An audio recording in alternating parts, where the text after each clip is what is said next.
The very first interview that the interpreter said, he literally said, Ohtani covered my bet.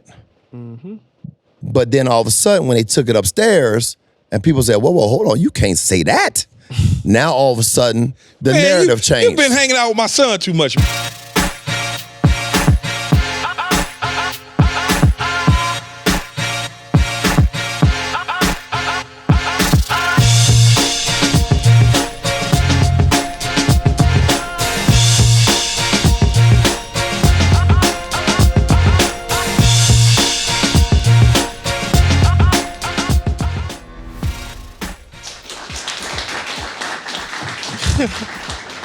That means we have a live studio audience for the first time in All Facts, No Breaks podcast. A group of young individuals came all the way from the East Coast in Philadelphia by way of Villanova to see the podcast in person.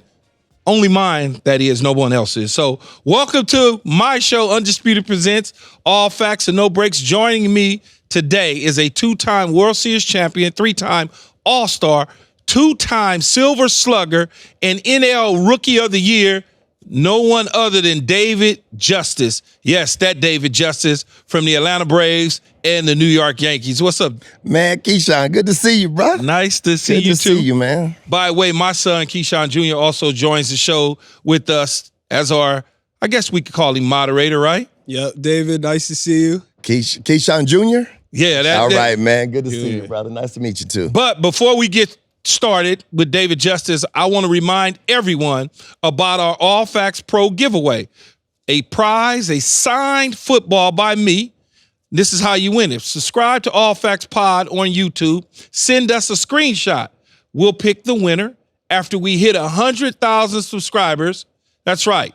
All right, let's get to the show with David. What's up, man? Man, what's going on, brother? Good to see you, man. Again, so you was born in Cincinnati. You excelled in academics. Yep. You skipped 2 grades. Yep. You graduated when you were 16 years old. Yep. How did you get so smart? So when I was a kid, my mom was big. I'm an only child raised with just my mom in Cincinnati, right? And education was big in my household. Keyshawn, my mom didn't care about sports. And, you know, as a kid growing up, in my neighborhood, everyone went to the boys' club. Yeah. So I played baseball, basketball, and football. Baseball being my third sport. I'm more known for basketball where I'm from.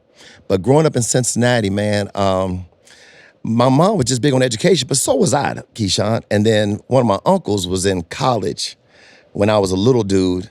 And, you know, I love my uncle so much. When he was like studying and doing papers and stuff, I would sit on the ground and open up like encyclopedia or something. And I would just be writing the words. Just writing them, just hanging out with my uncle, just writing it. And when I started going to school, Keyshawn, I was able to spell like none other. My math was tight, and I was just a smart kid. But I was also good in athletics. And when I was 12 years old, I went from the 6th grade to the 9th grade. So I was 12 my freshman year in high school. I didn't drive in high school. I was 15 my whole senior year of high school. I turned 16 a month before I graduated high school. So you was 15 your senior year? Yeah. And let me ask you this though, on a personal note, did your girlfriend, was she 18, 19? Like what was she? Get a 12-year-old at 15, like come on, man. At 15, if I could get a senior? Oh God.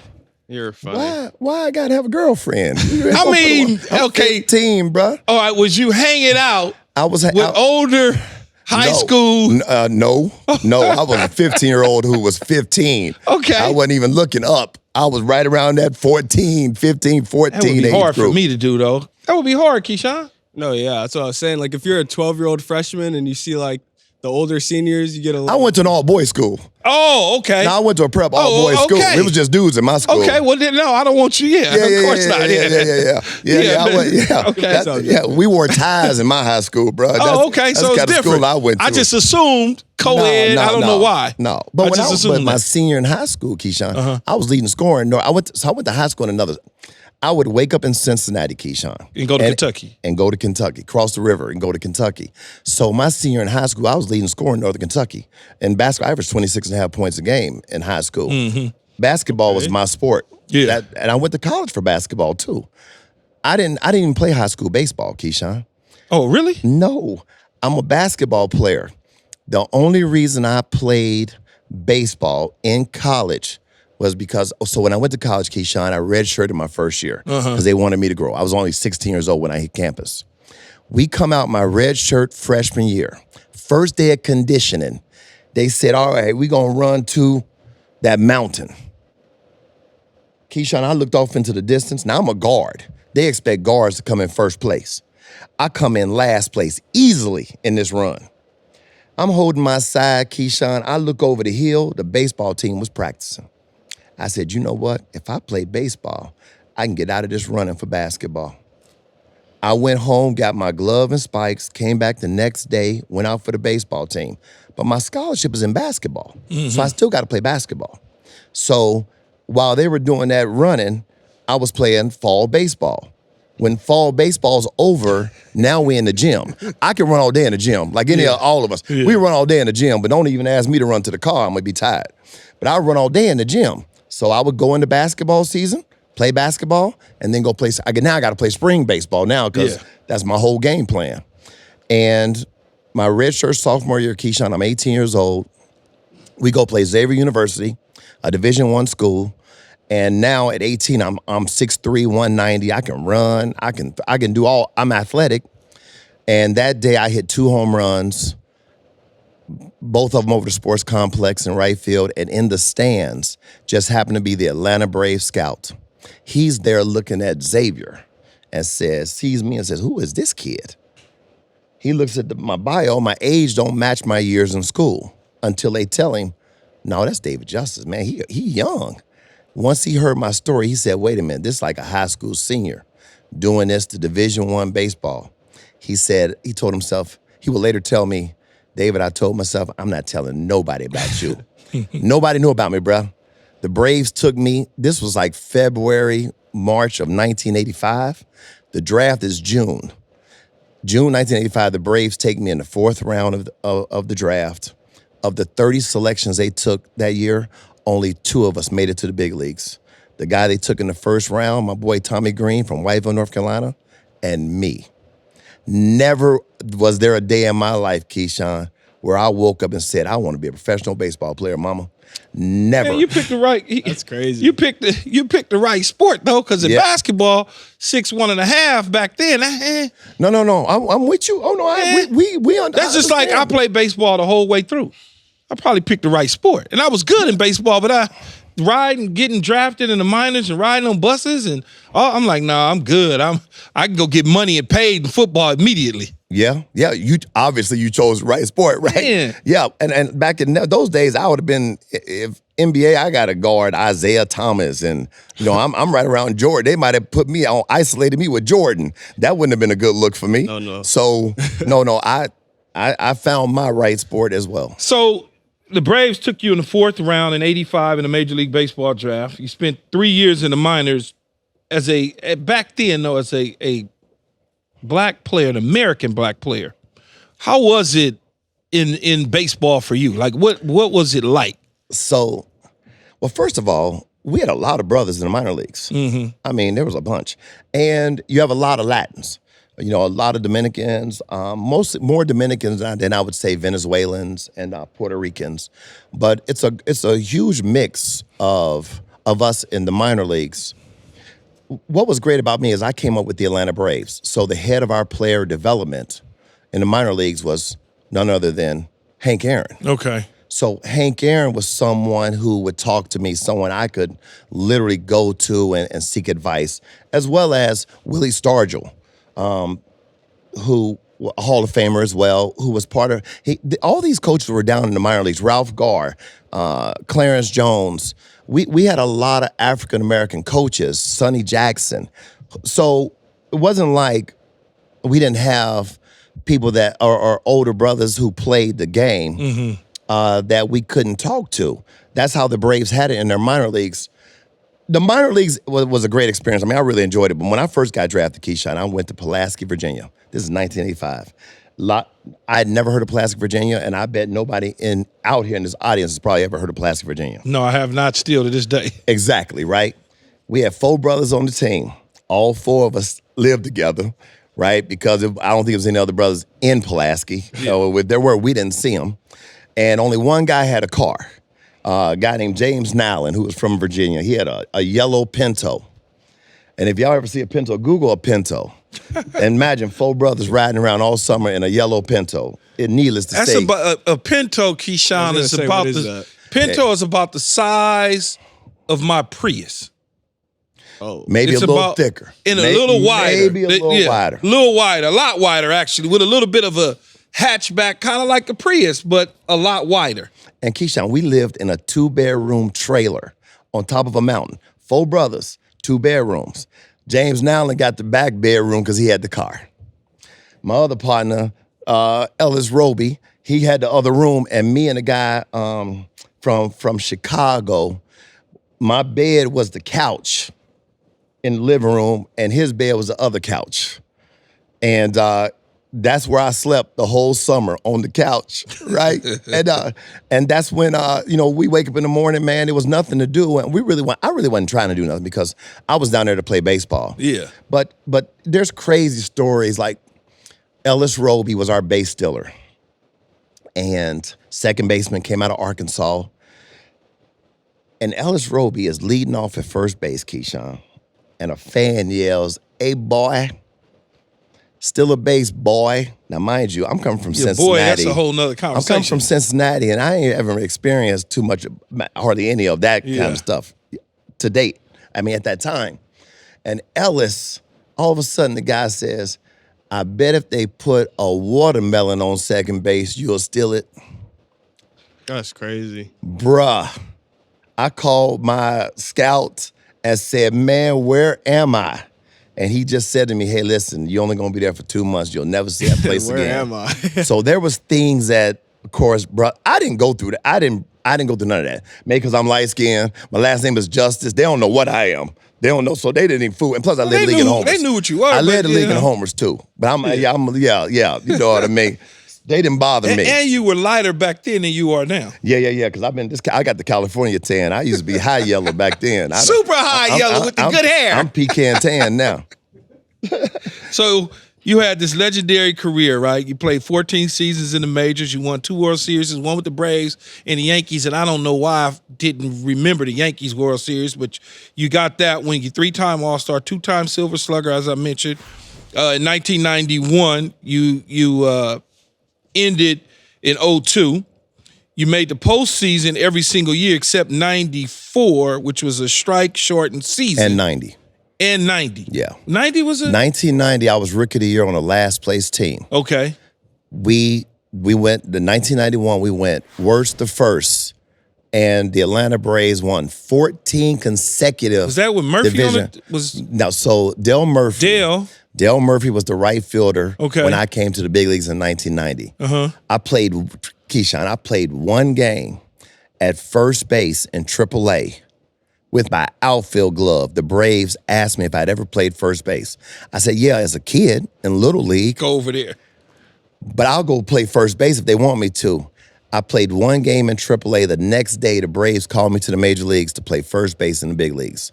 Keyshawn. No more Dale Murphy. No, Murphy's still in right field. Oh, he's still in right field. Right field. Okay. Right? I'm at first scared to death. I'm over there like a hockey goalie, bro. Y'all have no idea how fast a routine ground ball at the big league level is. It's a rocket. I'm used to being way out in the outfield, Keyshawn. Man, that thing it's on top of you, bro. Especially when it come off the grass into the dirt. It's on top of you. Anyway, they end up trading Dale Murphy the beginning of August of 1990. And the very next day, they put me back in the outfield, my natural position. And I had 8 home runs, Keyshawn, the day they traded Dale Murphy. 2 months later, I got 28 home runs. The last 2 months of the season, I hit 20 home runs with 50 RBIs, and I batted .335. Damn. That was the difference from going from first base to the outfield, because that first base was stressful, man. Darryl Strawberry up there hitting rockets at me. Eddie Murphy, Keyshawn, I didn't like nothing about first base, bro. No, I believe you. So you lost the World Series twice, back-to-back years. Yeah. 91, 92. Right. I was, if the Dodgers wasn't going to do it, then I didn't care anyway. You know, growing up in L.A. and being a Dodger fan and somewhat the Braves being the nemesis of. Yeah. That's when they was in the whole, I think it was the Pacific Division or It whatever was it was National called. League West. The We only had West. the National League West and National League East. There was only 2 divisions. Yeah. 1991, the Dodgers and us, we were battling all the way to the final game of the season. We beat Houston, and the Dodgers every end of every season, the Dodgers always have the San Francisco Giants. Yes. And the San Francisco Giants, if they're not gonna make it, they're Dodgers gonna try ain't to gonna make make it. sure the Dodgers don't make it. Whereas we had Houston. Houston had one, like I say, Houston had 1 foot in the car and 1 foot on the field. They ready to go home already. So we beat Houston the last day of the season, and the Dodgers lost to San Francisco. And we went on to the playoffs. We beat Pittsburgh. That was Barry Bonds, Bobby Bonilla, Andy Van Slyke, those guys. And then we went to our first World Series. And 1991, we lost a 7-game series to the Minnesota Twins. And you know from your profession too, Keyshawn, when it's 2 really good teams, Yeah. it's always the team that makes the least amount of mistakes that always is victorious. I mean, I lost 5 World Series. Oh, I know. It's well documented. 1991 we lost. 92 we lost. 93 the Phillies beat us in the playoffs, and they went on to lose to Toronto, who had gone back-to-back in 92, 93. 94 we had the strike. 95 now, Keyshawn, it's like all the pressure is on us in Atlanta, bro. Yeah. Because we've already lost 2 World Series. You got, in 95, you beat Cleveland, obviously. Yep. In 95, but you got Glavine, Maddox, Smoltzy, Steve Avery. you, Brian Jordan. Nope. No, B. Jordan wasn't He there ain't yet? You got me, Fred McGriff. Chipper Jones. First major league season, we won a World Was Series. Otis with Nixon him. there? Otis is gone. We Otis is got Marquise gone. Grissom, who is a Gold Glove center fielder. Uh-huh. We've got Ryan Klesko in left field. But we had from top to bottom, Keyshawn. Y'all had the best pitchers ever. We had the best pitching, but we had no weakness on that 95 team. Yeah. There weren't any deficiencies, but we had the pressure to win because they were starting to call us the Buffalo Bills of baseball because a lot of y'all out here are really young. Was that 4 in a row? The Buffalo Bills went to 4 Super Bowls in a row and lost all 4 of them. Now, could you imagine? Y'all don't even know because they don't do stories on second place teams. Yeah. Right? They one of the greatest teams that never won, and y'all don't even know it because they don't do any stories on second place. The Braves are like that though too, though. The Braves, especially with that pitching, man. But hold on, we ain't like that, Keyshawn. We won. Got one. We won. No, but the pitching, though, in the 90, but the 91, 92s, and then again in 93. Hey, Keyshawn. Man, y'all was fire. Keyshawn.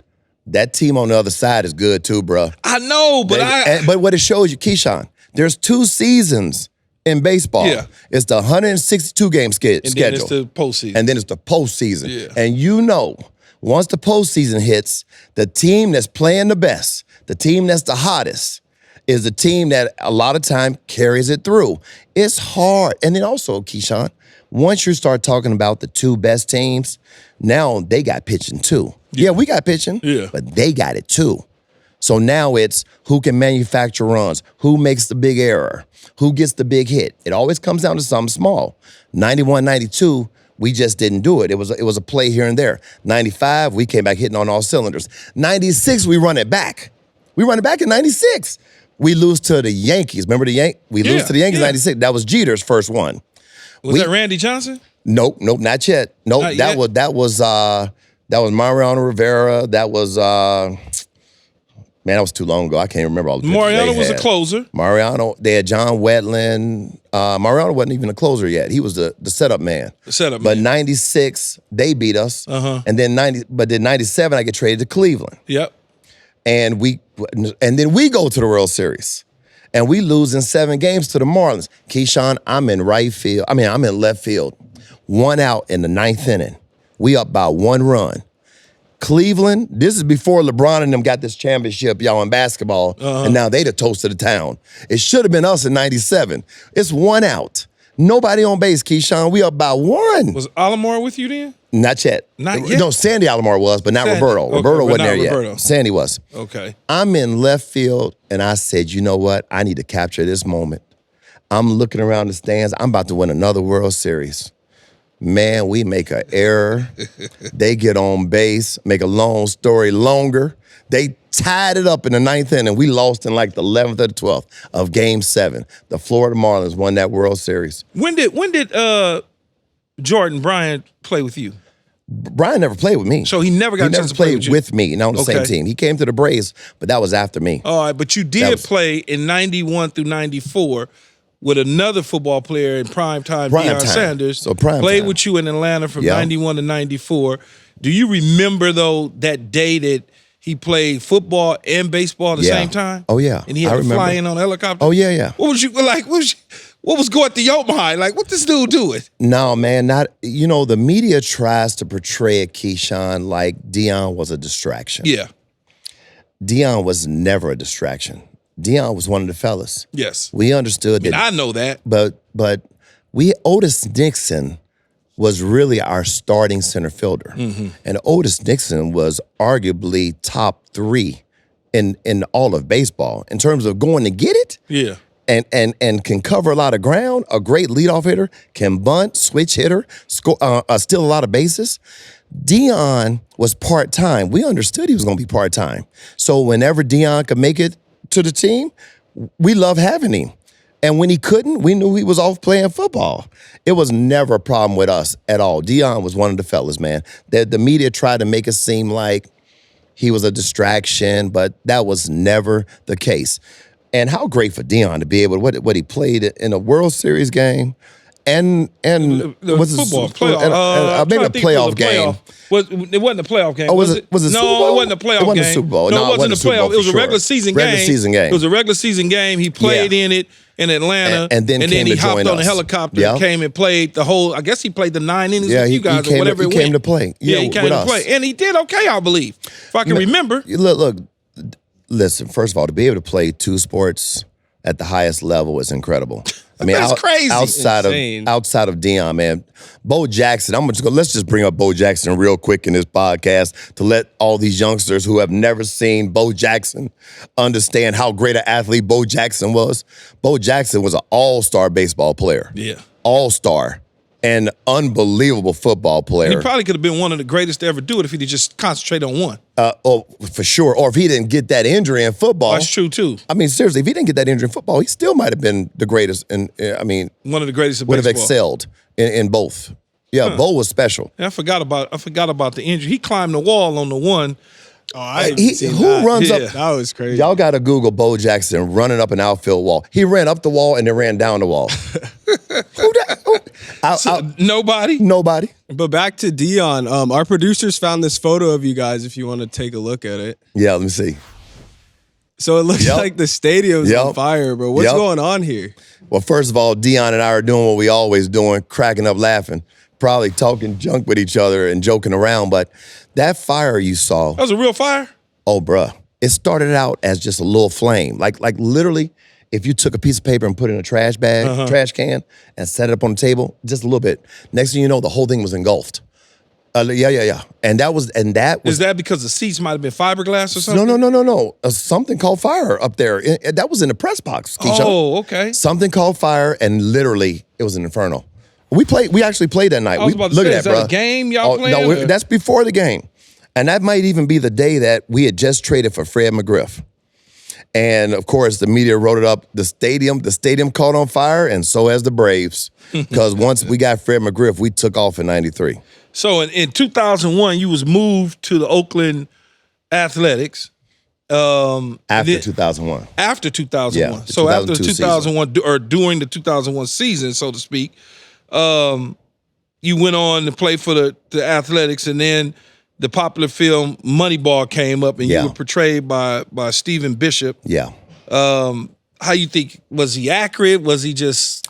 Well, I didn't see the movie. One thing a lot of people have to understand is when Hollywood does a movie, that I always say they always Hollywood it up. Yeah. You see, it when they say it's based on true facts or true events, that's not necessarily true. Like if you watch Moneyball, there's a scene in Moneyball where my character makes a comment about it costing money to get a drink, a soft drink in the clubhouse. Or there was a scene where the general manager, played by Brad Pitt, comes into the batting cage and he's talking to me about, needing me to basically come on board to be a leader. And it portrays me like I'm talking to the general manager like, listen, y'all paying me my salary. Like, don't even come in here and talk to me. Keyshawn, man, first of all, my mama would have killed me if she saw me even remotely disrespecting a coach or a manager or someone like that. I have never disrespected a general manager, a coach, a manager, none of that. I was the leader of that team, Keyshawn. Keyshawn, this was my last year in the big leagues. A lot of those young guys that were on that team literally grew up watching me. Yeah. First day of spring training, I already assumed my leadership role. I knew that's what it was going to be about. Billy Beane, who was our general manager, played by Brad Pitt in the movie, never had to have a conversation with me.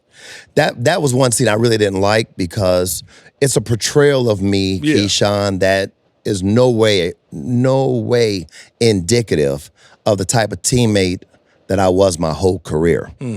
So the movie, though, and another thing about that movie, I'm gonna just put it out there. The movie, a lot of it is based around Billy Beane and his daughter. If you ever saw it, they go to the guitar store where she buys a guitar or something, and he's supporting her music, her goal to be a musician. So we go to the premiere, and Billy Beane and I were tight. Like, the A's hired me the next year as Billy's assistant. So I see Billy, and I'm like, Billy, bruh, how you gonna not tell me that your daughter can sing and play an instrument like this? He goes, DJ, my daughter doesn't sing or play an instrument. Hold on a minute. If y'all ever watch Moneyball, there are so many scenes of this man and his daughter and her singing and her playing an instrument. The movie ends with him listening to her song on the radio. His daughter doesn't sing or play an instrument. Just a little Hollywood. So action. that tells you about a little Hollywood script. That's just they took it and they made it however they wanted to make it. Yeah. So a little Hollywood script though. So you go to the A's, you play there for a year, you retire. So you wasn't there really that long, but you still was indoctrinated into community. You became the assistant to Billy Beane. How do you feel though now that the A's, they're gonna leave after this season, go to Sacramento for 3 years, and then ship off to Vegas as it currently stands? Yeah. How do you feel about the Athletics, a long time history in Oakland, deciding to get up and go? Well, it's a huge history they have too. I mean, they have World Series championships. Yes. And they actually have a great fan base, Keyshawn. I mean, those people love the A's. So you feel bad for the fans in the Bay Area. But all pro sports at the end of the day, Keyshawn, it's going to be about the money now. We know that we all know that. Now, if I'm a player with Oakland, it's going to suck to play for that team the next 3 years because you're going to go to a minor league ballpark that only seats around 10,000 fans.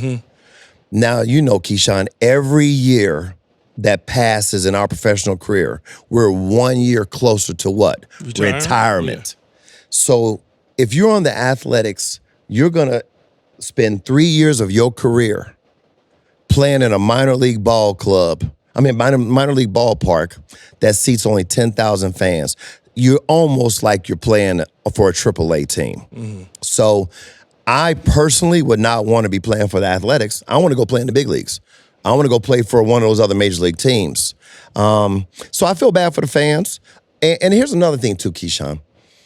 The Oakland A's have never been an organization. I mean, they've made it very clear that they're not interested in ever spending any money to really go out and get top-notch free agents.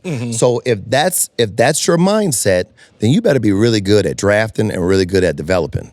If you're going to put a viable product on the field, because you're making this commitment to your fans that we want to win, and we want you all to come out and watch us win.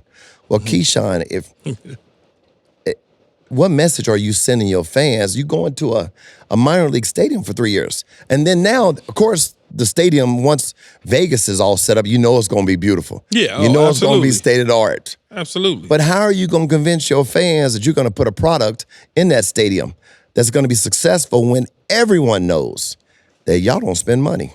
They might spend some money in Vegas, no tax state now. Players might look at that. Well, hopefully we'll see. We don't know yet, but historically, under the same ownership, they're not going to spend money. And listen, Keyshawn, you hear it all the time. The Yankees get it a lot. Well, hey, they buy all their players, or the Dodgers. Oh, they buy all their players. There's a lot of teams that spend money that don't win, Keyshawn. Yeah, the Padres spend a whole lot of money and can't win. It's more than just spending money. But see, Keyshawn, I was part of an organization. I was part of the Braves, where we had nobody under long-term contracts in the early years. Yeah. We were just a bunch of young dudes on one-year contracts going to the World Series. You can build a winning organization without spending money. You can do it, but you better be damn good at drafting the right players. Tampa Bay did it for a number of seasons. You can do it, but you just have to keep it going consistently. You got to keep drafting. You got to keep developing. Keep drafting, keep developing. Mm-hmm. It's these teams that every year never go to the playoffs. But they got the highest payroll. They never. No, not even them. The teams, well, them too. But the teams that don't really have high payrolls, they hide behind that narrative of, hey, man, we're doing the best we can, but we're in a small market. We can't go out and get the big boys, so we're doing the best we can. No. Y'all need to clean house, and whoever y'all got drafting, y'all need to clean house, and whoever y'all got developing. Because if you don't know in baseball, every draft, usually the worst teams go first, which means I get a chance to get the best kid in the country. Man, y'all draft too. Baseball draft. How many damn rounds is it? Like 50. No, there's. You know what? I don't even know it now, might be man. 50. It's a lot. Because I saw Keyshawn. Johnny Manziel got drafted in like the 50th round or something. Listen, I don't know what it is. I don't even. It's long. I know there's a lot of rounds, bro. There's a lot of rounds. But if you're a terrible team, you get the best. You get first dibs on the best players in the country. Yeah. So how are you annually not being successful when you got first dibs on the best players? It's either you pick the wrong guys, or when you do pick the right players, you don't know how to develop them to get to the major leagues. Mm-hmm. So that's what it's. So with the Oakland A's, back to the Oakland A's, I just feel bad for their fan base because I don't think that they are committed to doing everything it takes to win. Mm-hmm. And if you're a big-time fan of a team, that's what you really want out of your team, is that they try to win. Because all these teams that are successful, I mean, look at the Kansas City Chiefs now. You think that city of Kansas City, you think the businesses aren't making a lot more money now? Absolutely. You know what I mean? Though you think Kansas City Chief fans don't walk around now across the country wearing all they red hoodies. You know what I mean? It's it's something about being successful, having a successful team in your city that makes the whole city feel like, hey, Villanova, you got the Villanova kids here. I bet you when Villanova won that I bet you Villanova won the national championship, I think twice now, right? Yeah. Right? Jay Wright. Right? Yeah. I bet you all them students in Villanova was rocking those Villanova hoodies everywhere they went around the country. I know they were. No, they definitely were. Well, David, really quick, in 1989 when you got called up, what was that like? Like just getting that call or meeting? Hey, Keyshawn Jr., let me tell you something. Yeah. 1989 when they called me into the office and told me I was going to the big leagues, I wanted to say, oh, no, I'm good. I ain't ready. I was so scared. I was nervous. Bruh, you go from, on ESPN, you see the major league, and I'm only one level below. But once you get there, Keyshawn, now I'm like, oh my God, there go Ozzie Smith.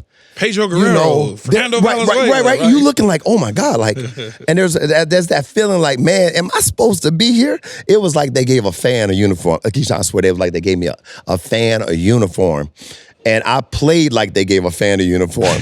Bro, I went 1 for 20, no home runs, no RBIs. 2 weeks later, the Braves sent me back to AAA. The only reason why I came up was because Lonnie Smith had got hurt, one of our starters. Uh-huh. So they only needed me for 2 weeks. And I did not play well, although I did get one hit. I go back to AAA, Keyshawn, and Junior, on the way back, I have a conversation with myself on the plane. I was like, you know what? That's where I'm working hard to play, at that level. If I ever get another opportunity to go back to the big leagues, I'm going to go with a whole different attitude. I go back to AAA. We win the championship in AAA, Keyshawn. And I remember jumping around, celebrating on the field with my teammates and with our manager. And I'm telling our manager, we can do this in the big leagues. This is 1989. Well, the Braves call us back to the big leagues at the end of 1989. I rake when they call me back. I get my first Major League home run in my first game, but I don't have enough at-bats to lose my rookie status. So when I come back the next year in 1990, I'm still considered a rookie. And that's when I'm National League Rookie of the Year. Led all rookies in homers and RBIs. So once upon a time, obviously I played baseball, and growing up here in Los Angeles, I saw the likes of Eric Davis, Chili Davis, Darryl Thomas, Chris Brown. Not that Chris Brown, Keyshawn. I don't know. No. Darryl Strawberry. Yep. And a host of others, just to name a few. As Yep. black players, Yeah. American black players. Yes. But we don't see a whole lot of American black players in the major leagues today. Opening Right. day, it was only 6%.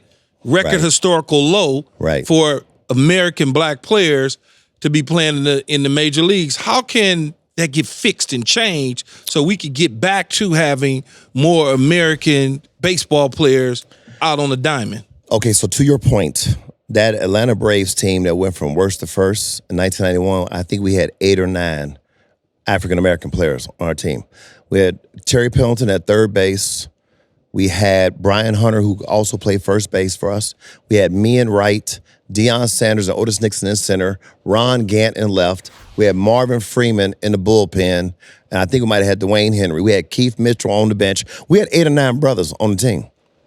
That's unheard of. The Cincinnati Reds had a lot of brothers. St. Louis Cardinals had a lot of brothers. Cincinnati Reds had a lot of brothers with Mars Schott as the owner. You're right. They had a lot of brothers. So the question is that anybody would be asking is well, where'd all the brothers go? So I think let's talk about that. One, basketball and football have done such a great job of making their sports so sexy. And if you in the hood, all you need is a football. All you need is football. Growing up, I was in the hood. In baseball, everybody I just named grew up in my area, Okay. but baseball was like, Okay. I don't know, baseball was it for us. So we'll come at that angle then. We'll come at it from that side. So there's this thing called travel ball that came about. Travel ball, you guys, was billed as like AAU basketball type of thing. But what you don't understand is it costs a lot of money to play travel ball. As soon as you start talking about a baseball bat costs $400, you got to have a glove. I don't know what it costs now. You got to have spikes. Some balls. You got to have baseballs. You got a lot of things you need in order to play baseball. And if you the family don't have the money, but I just need a basketball, I can go out here and grab that basketball right there and we can go hoop all day. We get a Nerf football, because I play football too, Keyshawn. Nerf football, we'll play with a little bitty football that you get at Walmart just to play football. Baseball, I think once travel ball came in, and travel ball then here's what happened with travel ball, Keyshawn. It would be all the white kids whose parents, because there's white kids that are left out as well. Because every white kid is not affluent. It's so you got all the white kids whose parents can't afford it. They're playing travel ball. Yeah. And then they'd always go get one brother. Ken Griffey Jr. I'm from Cincinnati, bro. So Ken Griffey Jr. is 3 years younger than me. Barry Larkin is 2 years older. Ken Griffey Jr. played for Midland. I think he was the only brother on the team. They go get the one brother out the neighborhood who can play, and a lot of times they sponsor him. Not King Griffey Jr., but they'll sponsor him. But they'll have one. So that's what has happened, Keyshawn, is because it's become so expensive, brothers just go play basketball. And then another thing, too, in high school, all of y'all went to high school. Friday Night Lights football is packed. It's live. Yeah. Basketball, the gyms are packed. Go to a high school baseball game. I mean, I got like my parents and it's 15 people. my parents, 14 parents and one girlfriend. I was about to say, if you had a girlfriend, probably your girlfriend. One girl. Nobody's at high school baseball games. Couple scouts. So it's not sexy. It's not sexy. I mean, playing golf now might be sexier in high school than playing baseball. Yeah, baseball has become expensive, especially for inner city kids. So no question about it. So, but we know this. Those are facts. But why isn't Major League Baseball though? Okay, well. So they build facilities in Venezuela, Puerto Rico, Dominican Republic. They build facilities for underprivileged Latin kids, which is absolutely great that they do, because they're giving them an opportunity that they would not have because of their financial means. And we see a lot of Latin players come to the major leagues and ball out. Why can't you do that stateside though? Why can't you put facilities in LA and fund them? Put something in the South. Put something, put them, strategically around the country and provide an avenue for us to play like you do in these other countries. Well, Keyshawn, that's be simple to do, right? It feels that way. Right? Unless you really don't want to do it. Yeah. Unless you really don't want to do it. Yeah. Because it wouldn't be that hard. Major League Baseball got a lot of money. And it could be write-offs. I mean, they got to find write-offs somewhere. So if you're not doing it, it's because you don't want to do it. And why don't you want to do it? Well, we can make it very elementary. Is obviously you just don't want us to play. You don't want us to be a part of it. And now with the money being so astronomical. David, does Major League Baseball do they view the Latins with the darker skin not black? Do they view that and say we rather put the money into that than the actual communities that's underserved in America where black players can learn how to play baseball? You know what, Keyshawn? I can't go out on a limb and say that's what they're thinking. But we can make it it's very simple. If you're able to go across the seas and build facilities and dorms over that far away, why can't you just go right around the corner over here and do it right here? You see? Mm-hmm. Because the Latin players, which and I say this seriously, I'm happy that they have built these facilities for them. Yeah. I'm very happy, man. Oh yeah. You know what I mean? This is no knock against any of the Latin players. Thank God they've given you the opportunity. But they can do that same opportunity here, Keyshawn. And it wouldn't even be hard to do. So why don't you do it? Why don't you put the money behind it? Why don't you fund it? Because you obviously don't want to do it. Because who's keeping you from doing it? What other source out there is keeping Major League Baseball from doing this? Who's above the commissioner? Nobody. Nobody at all. So you've made the decision that, we'll give Jackie Robinson his day every year. You know what I mean? And you see him, man, come on, bro. No, I get it. I just had to ask you because growing up in baseball and understanding and seeing it and playing it, and then when I look up, I'm like, but I kind of understand that baseball is taking over in the suburbs. There's less baseball diamonds around the inner city. Being in LA from the inner city, it's not around. They turned them either into soccer fields or they've completely gone away. And again, even if it's a baseball field across the street from your crib, you still got to make sure you got a bat. Yeah. What ball we playing with? Get a tennis ball, rubber ball. We never really had hard balls when I was a kid playing in the neighborhood. We would have tennis balls and rubber balls. Tennis balls or something ball like and rubber balls. Because not everybody got a glove. Yeah. You can catch a tennis ball with your bare hand. You ain't catching a hard ball with your bare hand. So yeah, man, it is what it is. And the brothers that you see playing now, a lot of times their dad either was a big baseball guy or they can afford it. Mm-hmm. They can afford it. So, and then they love it and they play. Or they're really good when they're young. Their parents can afford it, or whatever organization they're part of has scholarship for some of the players who can't. Hey, Keyshawn, taking another step, that we got to mention this. So my youngest son, who plays football at UCLA now, was a hell of a baseball player. Man, nobody care about UCLA. I had to mention that. I had to give some credibility to your podcast. So I had to mention. Give some credibility to the podcast. I had to mention UCLA. Mentioning UCLA. That doesn't add up. But listen. My son was a hell of a baseball player. So I formed my own travel team for free in San Diego.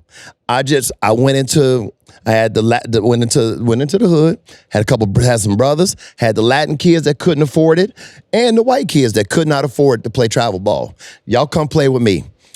I provided the uniforms, everything, Keyshawn. Yeah. We had a squad.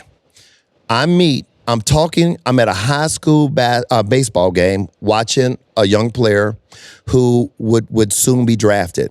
And I come across, and I want to say he was in minor league development for, I think it was the Cubs. And we're sitting there talking. And I'm mentioning how I'm doing my travel ball and all this stuff. And I mentioned my son. And what has happened is this how powerful travel ball is. Now you have scouts, Keyshawn. They're not going into the black neighborhoods to find the diamond in the rough. The David Justices are back in the, up to date. No, you know what they do? They just go to all the big tournaments with the assumption that all the best players are probably playing travel ball. So all the best players are going to be at this tournament in Arizona. So you know what? We'll save money and we'll just send our scouts to Arizona to watch these kids. And these are the kids that we're only watching. So you can't even find a kid that's talented in the hood somewhere, or in the barrio, or in the poor white areas of these cities. You're not going to find them. You're just not going to happen upon them at a local high school. It's not going to happen. Mm-hmm. So that's another reason why you see a decline, because even the scouts have made it easier for themselves that we're not going to beat the bushes and try to find the diamond in the rough. We're going to make it real easy and just go to the big tournaments, and we're going to pluck from there. So you played around the same time the baseball scandal with Pete Rose on betting. Yeah. And whatever he was doing. You were around that situation. Not involved, but around it as a baseball player. So the sports world in baseball was shocked by the interpreter in Ohtani, what Ohtani's interpreter did by allegedly stealing the money and paying off some of his gambling debts or whatnot. When you saw that come across the ticker, were you like surprised, shocked? What did you see in that? Well, when I first saw it come across the ticker, I was like anybody else. Oh, but let me see what's going on, right? The first thing the interpreter said was, Shohei is covering my bets. Because an interpreter don't make that kind of money. Right. And I don't know in what world. Okay, if I'm making, let's just say the interpreter's making $100,000, which he may not even be making that. There is no bookie nowhere that's going to let me build up, let's just say, $1 million worth of debt. Yeah, in gambling. 16. It was 6. He would know. Yeah, it was 16. I think there's more to it, but a bookie is not even going to let me build up $1 million, let alone 16 million. Look, Ohtani is one of the nicest kids. I won't call him a kid; he's a young man. One of the nicest young guys you'll ever come across. This interpreter is hanging with him every single day. It would be like us going to play if they had football in Spain. And so we got to get an interpreter. Yeah. Well, my man with me every day because I don't speak the language. I speak a little Spanish. But I'm just saying. But not enough. Let's put it this way. If you got an interpreter, they know you don't speak enough. Yeah, exactly. Okay. So here I am. Let's just flip it. I'm playing baseball in Spain. I got my interpreter. He hang with me every day because he got to talk for me. So now we become boys, right? We kicking it. No time in that conversation of us kicking it all the time. He don't never mention that he gonna bet on anything. Yeah. Do you know how many? I'm just saying. Man, you always we have this conversation. No. Let me finish. My son had this conversation. David, my son is a conspiracy theory dude. No. You gotta understand that. No. I'm gonna bring it back around though. Okay. I'll bring it back around. This dude is making tons of bets. Bet after bet after bet. Money after money after money. Ain't no time do you see any stress on his face. Ain't no time or y'all sitting at lunch and he goes, man, listen, boy, I'm deep. I owe $1 million. Listen, part of me can see Ohtani saying, here, man, just take this $4.5 million and pay that debt. All right? Because Ohtani making bank. Okay, here's that $4.5 million. Go on, take care of that. Because he wasn't betting on baseball from all reports. He was betting on European soccer. Okay. So I could see in Ohtani's mind, oh, he just betting on soccer. Mm-hmm. I'll take care of it. It ain't like you betting on baseball. It ain't like Pete Rose. It's not like you betting on baseball. So here is a little piece of change, $4.5 million, by the way. Go on, take care of that. The very first interview that the interpreter said, he literally said, Ohtani covered my bet. Mm-hmm. But then all of a sudden, when they took it upstairs, and people said, whoa, hold on, you can't say that. Now all of a sudden, the narrative changed. You've been hanging out with my son too much, man. No, but listen. It's real though. Look. Man, y'all need to stop. Look, Ohtani has been a brand. Ohtani's been a brand. Man, that dude ain't going to jail for Ohtani. Ohtani has been a brand for a long time. Yes. Even before he got here. Yes. Keyshawn, you want me to believe that Ohtani does not have financial people around him that's at least watching how much he got up here. If that right there, see, David, whoa, hold on. If nobody at the bank said, hold on, man, there's a whole lot of bets coming through here. Man, let's call Ohtani. Okay? Nobody at the bank thought to do that. Nobody in his financial people thought, well, wait a minute now, he was at, I don't know how much he make. Let's just say I'm looking at $20 million. Mm-hmm. Also, that $20 million go down to $16 million in 2 weeks. Ain't nobody from your financial team going, hey, man, hey. We got to alert somebody around here. Look. Wait, Keyshawn, hold on, Keyshawn. Hold on now. So let's just say, let me just jump on the other side of the fence. Let's just say nobody was watching. Okay, nobody was watching. This dude was so good with it that he got Ohtani for all these millions of dollars while he hanging with him every day. And you want me to believe that Ohtani is stupid enough to not look at his money ever? That Ohtani has been a brand before he came here. He been making money for a long time. I bet he's smart as can be. And if you look at his documentary that I just saw, you gonna know he ain't stupid. No, I don't. He's just not a good gambler. No. Now, I'm not saying he gambled. No, I'm not saying. Look. I'm not saying that he gambled. That's not what I'm saying. My son, David, he thinks he was in on it to some degree. I'm like, no. He's not in on it. He may have helped his friend out, giving him the money if the dude. But why is the dude going to jail if he didn't steal the money? He going to jail yet? Yeah, he gone. How long he go? I think they just. How long? I don't know the years, but I think they just convicted him. Oh, I feel like he ain't even going to trial. No, you sure, he's not Keyshawn? convicted yet. I think he did go already. Keyshawn, let me. He's not guilty. Keyshawn, man, are you sure? Positive. Keyshawn, he gonna go to camp for about a week. Right. So it all sounds like you sound like my son, David. I finally got someone on my side. He going to camp. He'll go to camp for about a week. Anyway, whatever. I don't think Ohtani played for the Dodgers, man. No.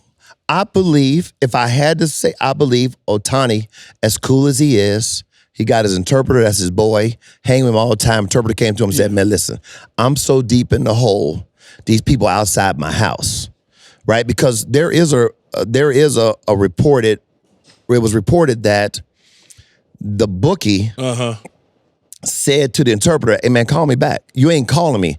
I see Ohtani walking his dog. Oh. I still talking about. I can go ask him. Should I go ask him where you at? How to find you? So that means my man is in the area. Yeah. So he looking for his money. All right. So Keyshawn, I can see Ohtani hooking him up. I don't know how much. And if he did, so what? It's his money. No. That's why I don't understand why. No, I agree with that. They're trying to prosecute him, though. Who, Ohtani? No, his interpreter. His boy. Yeah, I don't understand if he gave him the money, and it's okay. If his boy want to gamble, ain't nothing wrong with that. Right. Ain't got nothing to do with that. I got no problem with that either. Right. It's hard for me to believe that he don't know nothing about his boy gambling. Well, he ain't Keyshawn, if I kick it with you for 1 month, I'm gonna know. I'm gonna know what you like to do. I'm gonna know what you up to. I'm gonna know what you like to do. But maybe Ohtani especially every time you leave the room and go spend $19,000. Yeah. And then come back and you looking at the numbers to make sure you over there looking at your bets. Pacing. You over there pacing. As your boy, I'm gonna be like, at some point I'm gonna say, hey dog, what's happening, man? Yeah, I see you coming in our room, you're pacing, what's happening? Yeah. Well, so and you tell me Ohtani just look past all that. He playing baseball, man. He's thinking. Well, how about playing? As a player, let's talk about him as a player. Do you think Ohtani's better than Babe Ruth? Oh, absolutely. Yeah. Oh, and I'll tell you why. First of all, when Babe played, he didn't play against. Babe Ruth is black though. You do know that, right? Oh, okay. No, Google Babe Ruth, man. Y'all laughing. They don't want to say he black. Look at that, man. Look at the nose. He got finger waves in his hair. All that, man. Come on. He used to go to the cotton clubs in New York all the time. I'm just telling you. There's a story out. Let me get my hat right and my glass right because it's about to go viral. His nephew. Let me get my presentation I want to say it's his now. niece. Hey, his niece had said a while ago to like the New York Times or newspaper. She said it. She said he might have a little brother in him. Man, 23andMe. He could. I'm just saying, Keyshawn. He could. You can look at. I'm just telling you. Listen, Babe Ruth played at a time where they didn't let no Asians play, no Latins play, and no brothers play. So he was playing against the best of what was left. So he wasn't playing against the best. Not only that, he played at a time where the pitchers pitched until their arm fell off. The pitchers pitched the whole game, and they only had 2 pitches, a fastball and maybe a little bit of movement. Off the fastball. If y'all ever Google what a baseball glove looks like from that era, you'll be amazed they even caught a ball back then. So he didn't play against the best players. He dominated who he played against. Yeah. You can't take nothing away from that, right? No. But Ohtani, this dude different we've never seen nothing like him. A guy who throws 95, 98 miles an hour. I know he's not going to pitch this year, but let's just talk about what he's done. Mm-hmm. This guy, every time he steps on the mound, can get you a W as a pitcher. Every time he comes to the plate, he is dangerous. I mean, he can flat out rake. And he can run, too, though. He can run. That's another thing. He can steal bases. Yeah. And he's playing against everybody. Yeah. The best Asian players now, and I hope I'm saying that right, the best Asian players now that's coming from over there, they bringing their best over here. Yeah. They're all Yamamoto, bad boy. Yeah. They bringing they coming. The other night. They coming. You got the best Latin players, you got the best brothers, the few we got, or the best we got. And he playing against the best players. Mookie Betts. Mookie my favorite player. Mookie's That's the only best brother we got. He needs that too. Mookie is the most athletic baseball player, more so than Ohtani. Most athletic. Listen, man, Mookie Betts was a gold. Okay, so Ohtani or Mookie? For what? For what? For this pound-to-pound baseball player. Well, it's going to be Ohtani. I'm taking Mookie. No, I'm taking Ohtani. I'm taking Mookie all day, every day. No, Ohtani, man. Well, I'll tell you why. I'm paying him, David, as a pitcher. I'm giving him 300 plus. He might not come back. And then I'm giving him a baseball to hit the baseball. He might not come back and pitch, Keyshawn. This is like his second or third Tommy John, right? He might not necessarily come back. So if he doesn't come back as a pitcher, now he's just a DH. He just DH. He don't play the field. He plays DH. No, I know, but I'm just trying to think it. Yeah, I'm trying. Now we comparing him to Mookie. Oh, okay. Mookie can play right field, left field, center. If he can't pitch, first base, second base, third base, short. He's a DH. Mookie can do everything and bowl 300 if you need him to bowl. So then I'll go Mookie if he can't pitch. But that pitching is just so damn important. I agree. That's I can't deny that. Everybody can't throw 98. I do. No, everybody can't. nobody's doing what Ohtani can do when he's healthy. Yeah, that's why I'm like. But Mookie, I love Mookie, man. I love Mookie bro, too. Mookie a go. So glad Boston got rid of him. Me too, man. Yeah. Boston didn't deserve him. He should either went to the Yankees or the Dodgers. Or the Braves. They wasn't gonna send him to the Yankees though. They wouldn't have done that trade. No, you don't want to do that. You don't want to do that. You got to get him out the league. No, not at all. But I'm telling y'all, Babe Ruth is a brother. I don't care what y'all. I don't care what nobody say. I'm just telling you. I'm telling you, if they could somehow get his DNA and look that 23andMe or whatever that stuff is called, they ain't gonna let that happen, dog. I know that. I understand they ain't gonna let it happen. But I'm looking at facial features. I'm looking at the hair. Yeah. Even there's pictures of him outside the Cotton Club with that lean. You know, we every now and then we got a lean. He got all that, man. I'm being honest with you. Well, it was just. Oh, go ahead. Be on to something. I mean, listen. You can be on to something. I mean, I can't say. I'm telling you. You know what I mean? I mean, he did have player in him. So man, he has a player in him. Nah. So it was just announced that Barry Bonds will be inducted into the Pirates Hall of Fame in August. Pittsburgh. Do you think he will ever get into Cooperstown? Well, I don't. Well, if Barry gets into Cooperstown, they're going to wait till it's going to be like P. Rose. They're going to wait till they pass on to the pearly gates, I think. Because we already got guys. And first of all, Barry Bonds, let me say this. Barry Bonds never tested positive for any substance in any drug tests. He happened to be on a list with Balco where his name appeared. And he did get swole now. Don't make me start laughing, David, please. Hold on, wait. Hold on. Let me get to what I'm saying, Keyshawn. Let me get to what I'm saying. We already got guys in Major League Baseball Hall of Fame that their name was on lists. That we as players know they did something. They just didn't get caught. Who's in that was on the list? Like who? That came up on the list. Oh man. So no, you ain't gonna have me doing. No, I'm just saying. No, you said the list. Dog. So the list is public. Hey, I man, just don't know off the top of my head. It's a public list. When we done with this and you bring me back for round 2, you'll have that list yourself. I'm trying to think like who I could off the top of my head. I'm just trying to think who. I ain't the one for that one, No, I'm not trying to set you up. You ain't setting me up. You ain't setting me up. I ain't saying nothing about that. Barry's on the list. It's out there. Roger Clemens was on the list. Right? Okay, stop right there. Stop right there.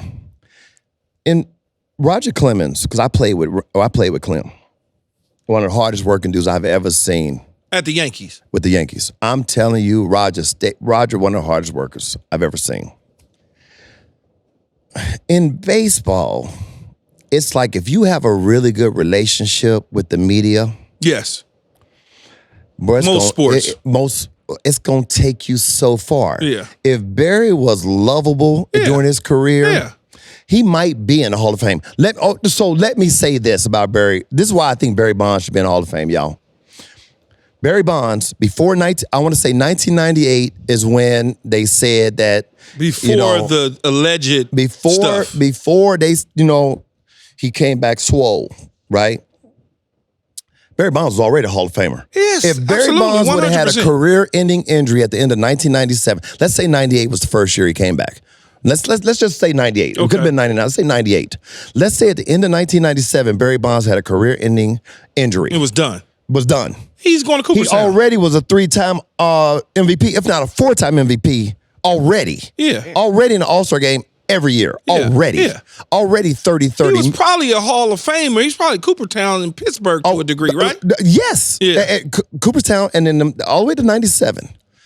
That's my defense for Barry Bonds is if you want to put an asterisk on everything he did after 98, fine. But you cannot tell me this man was not a Hall of Famer already. But there's so much context, Keyshawn, to everything when you start talking about Balco or start talking about any enhancing performance, whatever that is. So much context around it because that was a league thing. It wasn't just allegedly a Barry or a Roger or whoever. It wasn't just.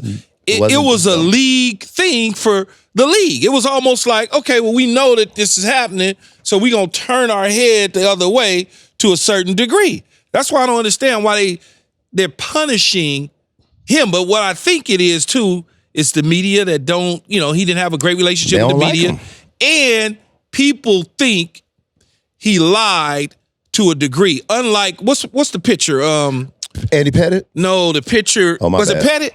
My bad. At the Yankees, Yeah, Pettit? Andy Pettit. So unlike Pettit was like, well, I put a little bit here because I was sore, So they kind of accepted that as the truth, so to speak. So he's not vilified nearly the way Roger Clemens has been, or the way that Barry Bonds and even Sosa, even McGuire, to the degree that they are crucified in these situations. Keyshawn, to your point, if Pete Rose would have came out when all that stuff hit the fan, if he'd have came out the next day and said, listen, I apologize. I got a gambling problem. Yeah, help me. Any of my fans out there, if y'all know anybody that can help me with this gambling addiction, please, this is my people's number. Show a little contrition. Please get in contact. I really need help, but I'm really sorry for this. Pete Rose would be in the Hall of Fame right now. Because if he said that, what would we have all said? Oh, hell, Pete, we good, man. We good. Yeah, somebody get Pete the help he need. Yeah. We good. Yeah. We would have, as a people, we can't wait to forgive somebody. But see, the thing like with Barry or even Mark to a degree, Sammy to a degree, stuff start growing on their bodies that look different. Yeah. They started to change their look. Yeah. Right? And True that. Yep. You start looking at it, Keyshawn, and the first thing people say is, wait a minute, man, we know that there's something. It may not be exactly what we say it is, but it ain't no damn cornflakes and Captain Crunch. Yeah. That's for damn sure. Yeah. So don't try to fool us by telling us, oh, no, when we know it's something. If they just would have maybe, hey, man, I use Vaseline, anything. But, bro, Major League Baseball didn't care like that, though, Keyshawn. No, Major League Baseball, that's why they turned their eyes to it. They knew what was going on. Even when it hit the fan and they kind of came down, they told Major League Baseball, look, y'all got to do something about this. Yeah. When Major League Baseball came with their first original plan, they gave you a free pass on the first time you get caught. When they first gave their initial plan of what they were going to do about steroids, if you got caught the first time, it was a consultation. Hey, man, we caught you now, so don't do it no more. It was like you was getting, and then I don't know if it was Congress or somebody said, what is this? Yeah. Now y'all got to do better than this. And then they had to take it back and bring something else. So Major League Baseball didn't care. They knew. Now, it wasn't as prevalent, Keyshawn, as you think, though. Man, stop. Keyshawn, it wasn't as prevalent as you think. It literally was certain players and certain teams. That may be true, but that's what I mean. But that's everywhere. It's 750 baseball players. But I know as an athlete and as a fan of the game, I know who doing what. I can look at them and just tell. How many baseball players I'm talking about good players. I'm not talking about guys that... How many baseball players can you look at and be like, oh, he's swole. He got to be on something. Man, there's so many. Back you ain't going to get me in trouble. I can name some names and you're like, yeah, well... No, you got to go back to the 90s. You can't do it now because things have changed from the time I played and the way they play now. Now, these dudes are encouraged to go in the weight room and get swole. But it's different medicine now. So it's a little bit of different medicine out there now. Well, you know that now. from football. We baseball, we pristine over here. Oh, no, man, we go to church every Sunday. Yeah, okay. You know what I mean? We don't go out. We baseball players. Y'all football players. Y'all a different breed, man. Y'all aggressive. Just imagine if I would have decided to put something in my body. They would have threw you out of so many games in baseball, Keyshawn. Way you be arguing? Why not? Oh, man, you would have been like Bobby Cox. You would have led the league and been thrown out the game. You would have. I probably would have got thrown out a few times. For sure. You're supposed to, though, if they get it wrong. Yeah, but the problem is in baseball, you get thrown out and say something wrong. Now every umpire is not coming for you. Well, speaking of umps, they missed over 21,000 balls and strikes last season, and that was their best season ever. Do you think it's time for robot umps in the MLB? Okay, Junior, listen, man. I'm all about getting it right. Right. We work too hard And we all know how important championships are, not only to the city, but also to your own legacy. Yeah. Right? I do not want to lose a championship because you got an umpire back there. If this is the plate right here, you got an umpire back there that's calling this a strike out here. That's not right. So I would be open. I don't want to take the umpire totally out of it because I think that's just such an important part of the game of baseball. You got to have umpires, right? But I do believe that how they have that square, that box on TV. Yeah. I believe that a manager should be able to question third strikes, like a third strike call. Let's go to the screen. Oh nope, that was a ball. The other ones. No, I don't. I think we should just play. Strike one, strike two, let's just play. I'm glad they took the shift out the game, though. Yo, man, the shift, I used to hate that because I grew up with y'all, so everybody shifted on one all side. the way to the left. It's like, come on, man. Right? The dude ain't gonna never be able to get a hit. Right. He's gonna have to try to go opposite field as much as he can, but I'm glad that's gone. I don't mind the clock on the pitchers and the batters.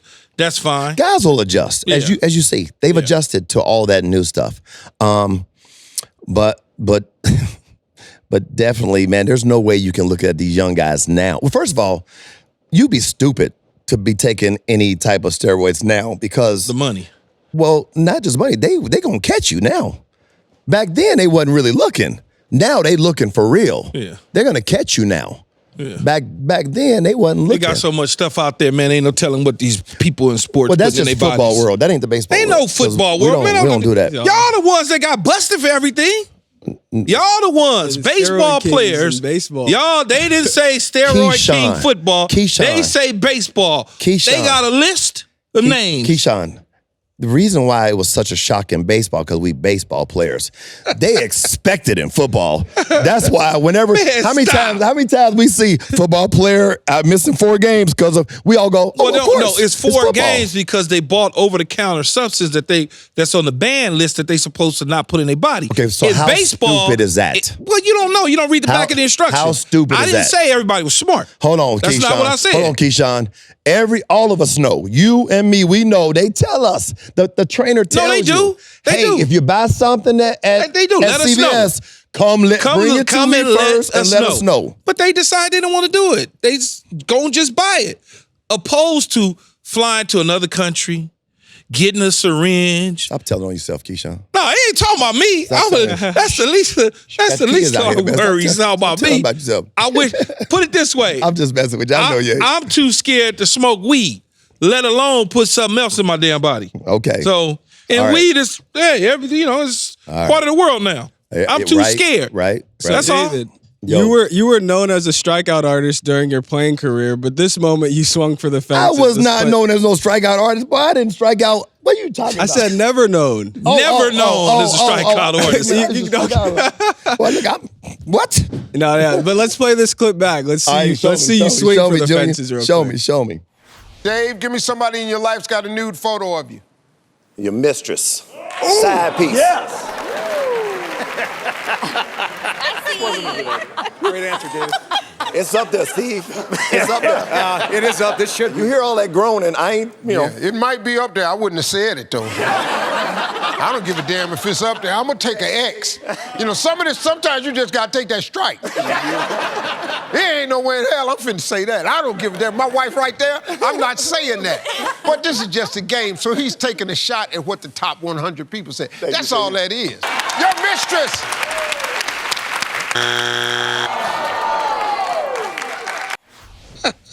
First of all, who are the 100 people they asked? That's all I want to know. They didn't ask the right people because that was a solid answer, Man, Keyshawn. what made you say that in front of her, In front of the wifey, though. Man, I've been married 24 years, man. My wife know. She knows. She don't know by now. She ain't gonna never know. Hey, bro, she know what kind of husband she got. I'm trying to win the. Listen, man, that was one of the best days in my marriage. First of all, my wife got all her answers. She did well on her side. I did horrible on my side. And when we went head to head, she beat me with the buzzer. Boy, look, there was a happy ride home that day.